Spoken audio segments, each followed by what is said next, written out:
کہا پھر تو میں تمہارے ساتھ نہیں جا سکتا کیونکہ میں نہیں چاہتا کہ تم دونوں کی تفریح میں خلل کروں۔ یار ایسی کوئی بات نہیں، عدنان نے ہنس کر کہا۔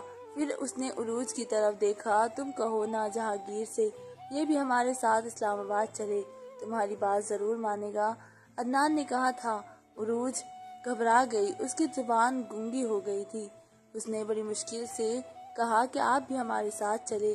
اوکے، اب انکار نہیں کیا جا سکتا۔ جہانگیر نے ہتھیار ڈال دیے۔ اگلے ہی لمحے عدنان نے ایک بھرپور گہق لگایا اور اسے بیٹھنا دشوار ہو رہا تھا، اس لیے وہ اپنے اٹھ کر وہاں سے بیڈ روم میں آ گئی تھی۔ اسے جہانگیر کے ساتھ اسلام آباد جانا بالکل بھی پسند نہیں تھا، مگر وہ اپنے پتی کے ہاتھوں مجبور تھی۔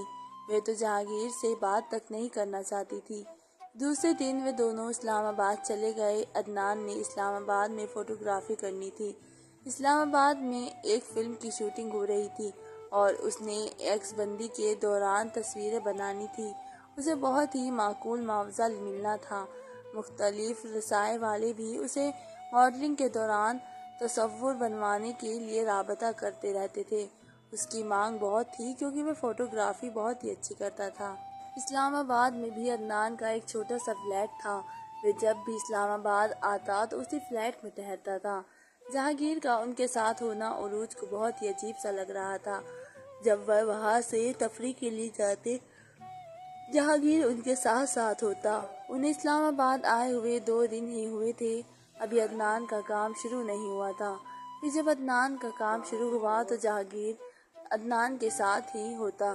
وہ کوئی بھی رسک نہیں لینا چاہتا تھا۔ پھر اس کے دماغ میں جو منصوبہ پرورش آ رہا تھا اس کے مطابق اس کا جاننے کے ساتھ عدنان کے ساتھ ہر لمحہ ہونا ضروری تھا۔ وہ موقع کی تلاش میں تھا۔ موقع ملتے ہی وہ اپنے پلان پر عمل کر دے گا۔ انہیں اسلام آباد آئے ہوئے ابھی 1 ہفتہ ہی گزر چکا تھا۔ فلم کی شوٹنگ بھی ختم ہو چکی تھی۔ عدنان اپنا کام مکمل کر چکا تھا۔ اس دن دوپہر کے 2 بج رہے تھے۔ وہ تینوں سیر کے لیے پہاڑی مقام کی طرف نکل پڑے۔ مسلسل 2 گھنٹے وہ پہاڑی علاقے میں گھومتے رہے۔ آسمان پر بادل چھائے تھے۔ بلند والا پہاڑ انتہائی خوبصورت اور قدرت کا حسین شاہکار لگ رہے تھے۔ عدنان نے چند ایک مناظر اپنے کیمرے میں قید کر لیے تھے۔ چلتے چلتے عروج بہت ہی تھک گئی تھی، اس لیے وہ نڈال ہو کر نیچے بیٹھ گئی۔ عدنان اس کے قریب آیا اور وہ کہنے لگی کہ عدنان میں بہت ہی تھک چکی ہوں۔ عروج نے ہکلاتے ہوئے کہا، اور مجھے مزید چلا نہیں جا رہا، بس تھوڑے سے قدرتی منظر کیمرے میں قید کرنے ہیں۔ عدنان نے کہا تھا۔ پلیز عدنان، آپ تصویریں بنا لیں، عروج اجازت سے بولی۔ میں یہاں پر بیٹھی ہوں۔ اوکے، کہیں نہیں جانا۔ پھر اور جہانگیر دونوں ہمارا کرد جوان نے وہ منظر کیمرے میں قید کرنے لگے۔ تصویریں بناتے بناتے وہ دونوں بہت ہی دور نکل گئے تھے۔ جہانگیر، دیکھو کتنی حسین اور دلکش جگہ ہے، عدنان نے ایک طرف اشارہ کرتے ہوئے کہا تھا۔ میں ذرا اس جگہ کی تصویر بنا لوں۔ پھر عدنان تصویر بنانے لگا۔ جس جگہ عدنان کھڑا تھا اس سے آگے بہت ہی گہری کھائی تھی جس میں سنگلا چٹانیں منہ کھولے کھڑے تھے، اور یہی وہ لمحہ تھا جب جہانگیر اس والے پلان میں کامیاب ہو سکتا تھا۔ اچانک جہانگیر نے عدنان کو کھائی میں دھکا دے دیا۔ عدنان چیختا ہوا اس گہری کھائی میں گرتا چلا گیا۔ آہستہ آہستہ اس کی چیخیں بہت ہی دور جا رہی تھی۔ وہ اپنے پلان میں کامیاب ہو چکا تھا۔ عدنان کو قتل کرنے کے بعد وہ عروج سے شادی کر کے اس کی دولت ہتھیانا چاہتا تھا۔ عدنان کی موت کے بعد ساری دولت کی وارث سروجی تھی، ساری دولت کی مالکن عروج تھی۔ وہ واپس پلٹا اور اس طرف دوڑنے لگا جس طرف عروج بیٹھی ہوئی تھی۔ عروج کو وہاں بیٹھے کافی دیر ہو گئی تھی مگر عدنان واپس نہیں آیا تھا۔ آج انہیں رات واپس لاہور جانا تھا، ابھی اسے سامان بھی پیک کرنا تھا۔ کافی دیر بیٹھے رہنے کے بعد وہ اکتا گئی تھی اور اٹھ کر اس طرف چل پڑی جس طرف عدنان اور جہانگیر کے ساتھ گیا تھا۔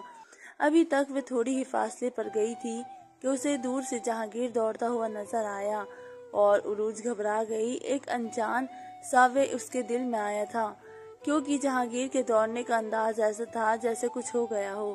وہ بوکھلا کر بہت ہی دور چلی گئی اور اس کے قریب پہنچا جہانگیر۔ پہنچتے ہی جہانگیر نے تو اس سے کہا کہ عروج، وہ عدنان وہ عدنان کو کیا ہوا ہے؟ عدنان کو کہاں ہے؟ عدنان، عروج مدہوش لہجے میں بولے۔ اس کے حواس بگڑ رہے تھے، وہ بہت ہی تصویریں بناتے پہاڑ سے گر گیا ہے کیا؟ عروج کی آنکھوں کے آگے اندھیرا چھانے لگا۔ اگلے ہی لمحے وہ اس طرف دوڑی جس طرف جہانگیر نے اشارہ کیا تھا، وہ بھی اس کے ساتھ تھا۔ اس جگہ پر پہنچ کر عروج نے کھائی میں جھانکا، پھر وہ دائیں بائیں ہاتھ بنی سیڑھیاں اترتی چلی گئی۔ نیچے پہنچ کر جیسے ہی اس کی نظر عدنان کی لاش پر پڑی تو ایک دم اس کا دل سے چیخ اس کے حلق سے نکل گئی۔ عدنان خون میں لت پت اور الٹے منہ پڑا تھا۔ چیخ کر وہ مار مار کر اس سے لپٹ گئی اور رونے لگی۔ یہ صدمہ عروج کے لیے جان لیوا تھا۔ عدنان کا کیمرہ بھی اس کے قریب پڑا ہوا تھا۔ عروج نے وہ کیمرہ اٹھا لیا اور تھوڑی دیر کے بعد وہاں پولیس آئی اور عدنان کی لاش لے گئی۔ عروج غم سے نڈھال تھی۔ جہانگیر اسی فلیٹ پر لے کر آیا اور میں نے اسے عدنان کو منع بھی کیا تھا کہ وہ چوٹی پر کھڑا ہو کر تصویریں نہ بنائے، جہانگیر نے افسردہ لہجے میں کہا، مگر اس نے میری بات نہیں مانی۔ کاش وہ میری بات مان جاتا۔ عروج خاموش رہی۔ یہ کندھوناک صدمہ اس کے لیے برداشت کرنا مشکل ہو رہا تھا۔ پولیس نے بھی اسے ایک حادثہ قرار دیا تھا اور وہ عدنان کی میت لے کر لاہور آ گئی تھی۔ اسی دوران جہانگیر نے اس کے قریب ہونے کی کوشش کی تھی، مگر عروج نے اسے سخت سے منع کر دیا کیونکہ اب عدنان زندہ نہیں تھا، لہٰذا اسے اب اپنے ان خط کی بھی پرواہ نہیں تھی جس کے بلبوتے پر وہ اسے بلیک میل کرنا چاہتا تھا۔ ایک مہینہ وہ عدنان کی موت کے غم میں نڈھال رہی، پھر جب وہ سنبھلی تو دفتر جانا شروع کر دیا۔ اب وہ عدنان کی موت کے بعد اس کی دولت کی حقدار تھی۔ ایک دن اسے وہ کیمرہ یاد آ گیا جس سے اس کے پتی نے آخری تصویریں بنائی تھی۔ اس نے اس کیمرے سے فلم نکالی اور لیبارٹری میں تصویریں لے لی اور وہ دھو لگی۔ وہ کل 12 تصویریں تھیں۔ جب وہ تصویریں دھو چکی تو وہ ان تصویروں کو دیکھنے لگی جو اس کے مرحوم پتی کی آخری نشانی تھی۔ اس کی آنکھوں میں آنسو جھلملا رہے تھے۔ نہایت خوبصورتی کے ساتھ تصویریں بنائی گئی تھی۔ اچانک ایک تصویر دیکھتے ہوئے وہ اچھل پڑی اور وہ تصویر جہانگیر کی تھی۔ اس میں جہانگیر جھک کر نیچے دیکھ رہا تھا۔ تصویر بالکل فوکس تھی۔ اس نے تصویر میں وہی کپڑے پہنے تھے جس دن اسلام آباد میں اس کے پتی عدنان پہاڑ میں کھائی میں گر گیا تھا۔ اس دن بھی جہانگیر نے تصویریں والے کپڑے پہنے تھے۔ اگلے ہی لمحے اس کے دماغ میں خیال آیا کہ کہیں جہانگیر نے تو اس کے پتی عدنان کو دھکا نہیں دیا تھا، کیونکہ تصویر ایسے ہی بنی ہوئی تھی کہ ایسا لگتا تھا کہ جیسے تصویر بنانے والا نیچے موجود ہو۔ تصویر میں جہانگیر کے چہرے پر وحشت چھائی ہوئی تھی، جس کا چہرہ چٹان کی سخت رہا تھا۔ ساری بات سمجھ میں آ چکی تھی میرے، مگر وہ یہ سوچنے پر مجبور تھی کہ جہانگیر نے اسے دھکا جان بوجھ کر دیا تھا کہ عدنان اتفاق طور پر گر گیا تھا۔ پولیس اسے اتفاق حادثہ قرار دے چکی تھی، مگر جہانگیر کی تصویریں دیکھنے کے بعد اسے یقین ہو گیا تھا کہ جہانگیر نے کسی مقصد کے تحت ہی عدنان کو مارا تھا۔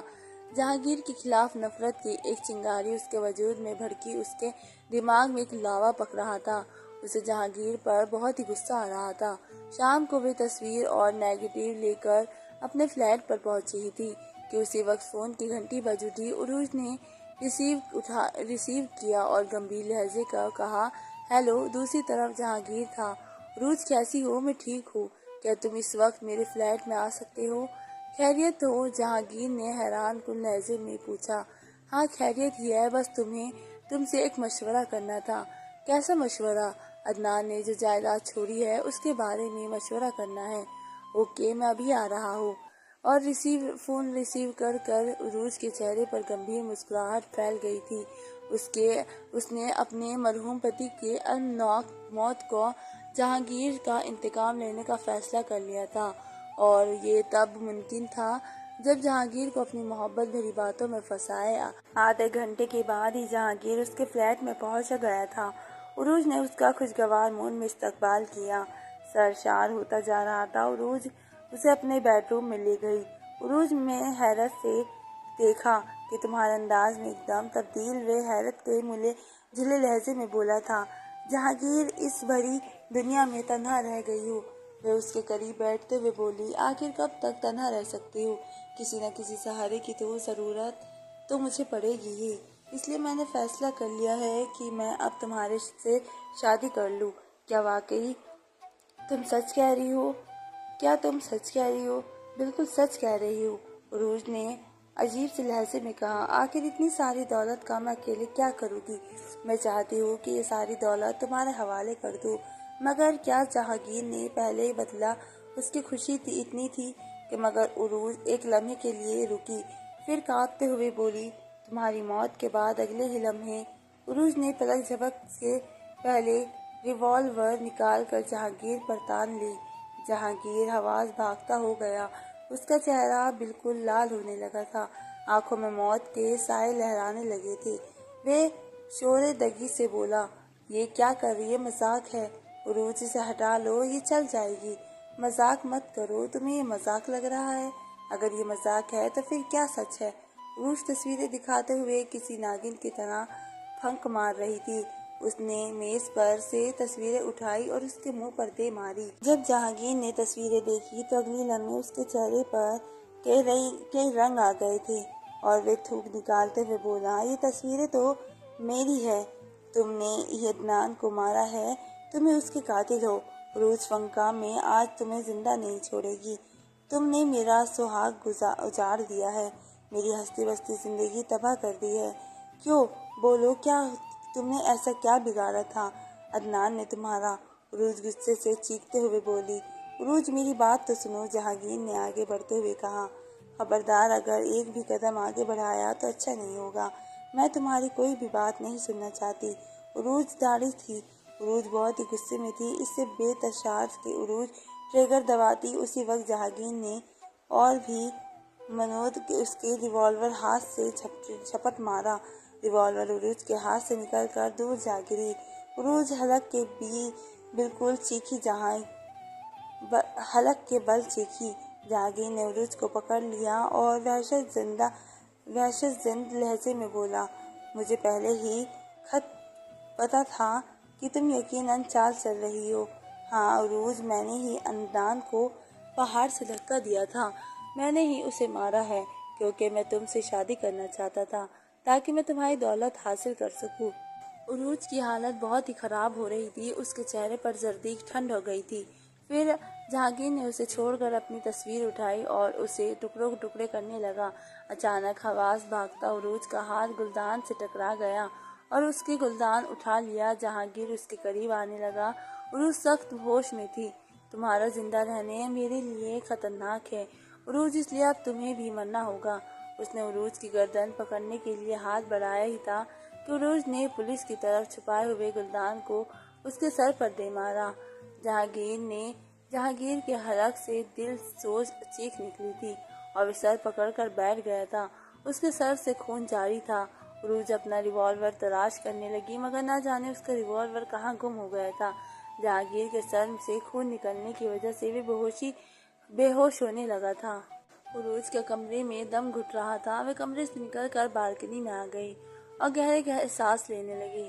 اس کا خیال تھا کہ جہانگیر مر چکا ہے، مگر اچانک اس نے جہانگیر کو دیکھا جو تیزی سے چیختا ہوا اس کی طرف بڑھتا رہا تھا۔